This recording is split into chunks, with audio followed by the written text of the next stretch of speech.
இன்னைக்கு நம்ம சேனல்ல மெக்டானல்ட்ஸ் நல்லா இருக்குமா கேஎஃப்சி நல்லா இருக்குமான்றதை செக் பண்றதுக்காக நாங்க கடைக்கு டைரக்டாவே போய் இந்த வீடியோக்குள்ள போறதுக்கு முன்னாடி நம்ம சேனலோட சப்ஸ்கிரைப் அண்ட் பெல் பட்டனை மறக்காம தட்டி விட்டு எங்களுக்கு சப்போர்ட் பண்ணுங்க. இந்த ரெண்டு கடையோட ஃபுட் எப்படி இருக்குன்னு பாக்குறதுக்காக நாங்க முதல்ல சூஸ் பண்ண இடம் அமெஞ்சேர்ல உள்ள மெக்டி தாங்க. கடை உள்ள போனதுமே நாங்க டைரக்டா கவுண்டர் கிட்ட போயிட்டு 3 ரெகுலர் பர்கரு, ஒரு கோக்கு, ஒரு சாக்லேட் ஷேக்கு, அது இல்லாம ஒரு ஸ்ட்ராபெரி ஷேக்கு ஆர்டர் பண்ணிட்டோங்க.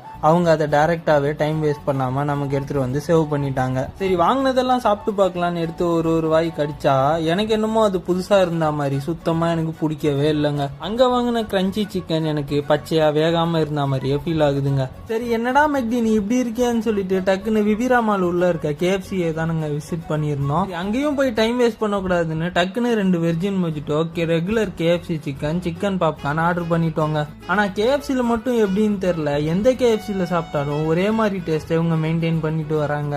எனக்கு என்னமோ மெக்டியை விட கேஎஃப்சி